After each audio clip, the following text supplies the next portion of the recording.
मी संदीप चौधरी नूतन औद्योगिक प्रशिक्षण संस्था चिनावल येथे जोडार विभागामध्ये कार्यरत आहे। प्रशिक्षणार्थी मित्रांनो, आपण पाईप स्टँडर्ड पाईप फिटिंग मध्ये व्हॉल्व विषयी माहिती पाहत आहोत। तर या व्हिडिओच्या माध्यमातून आपण ग्लोब व्हॉल्व याविषयी माहिती पाहूया। या व्हॉल्वच्या बॉडीच्या असलेल्या आकारामुळे या व्हॉल्वला ग्लोब व्हॉल्व म्हणतात। या ग्लोब व्हॉल्वच्या आकार असणाऱ्या बॉडीच्या आत पार्टिशन केलेले असते। या पार्टिशनमुळे व्हॉल्वच्या आउटलेट बाजूपासून इनलेट बाजूस बंद केले जाते। ग्लोब व्हॉल्वचा उपयोग बहुतांशी पाइपिंग सिस्टीम मध्ये पाणी, स्टीम अथवा हवा यांचा प्रवाह नियंत्रित करण्यासाठी करतात। या व्हॉल्वची ओपनिंग बाजू, वरील बाजू ही गुळगुळीत ग्राइंडिंग केलेली असते। आता या व्हॉल्वचे आपण पार्ट पाहूया। आकृतीत दाखवल्याप्रमाणे ग्लोब व्हॉल्वचे पार्ट आहे। पहिला आहे हँड व्हील, दुसरा आहे स्पिंडल किंवा शाफ्ट।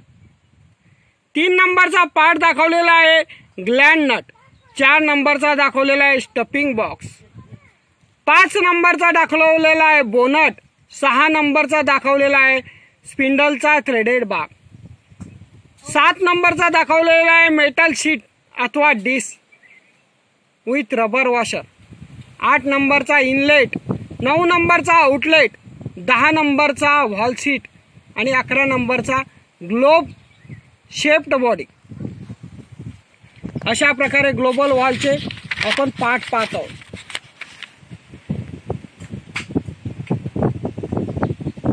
या व्हॉल्वच्या स्टेममध्ये टोकास मेटॅलिक डिस्क अथवा रबर डिस्क जोडलेली असते। व्हॉल्वच्या हँडलच्या साहाय्याने स्पिंडल क्लॉकवाईज फिरवल्यास ही डिस्क व्हॉल्वच्या स्मूथ ओपनिंग मुळे दाबली जाते। त्यामुळे व्हॉल्व बंद होतो आणि प्रवाह बंद होतो।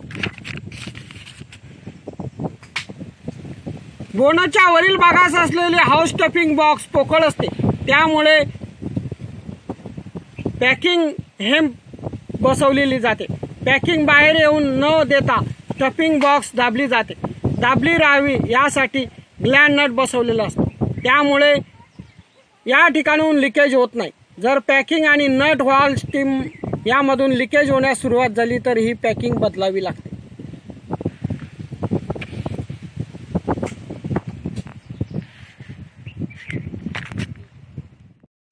रिसीटिंग टूल, रिसीटिंग टूलचा उपयोग ग्लोबल व्हॉल्व सीटला लेव्हलमध्ये आणण्यासाठी व स्वच्छ करण्यासाठी केला जातो।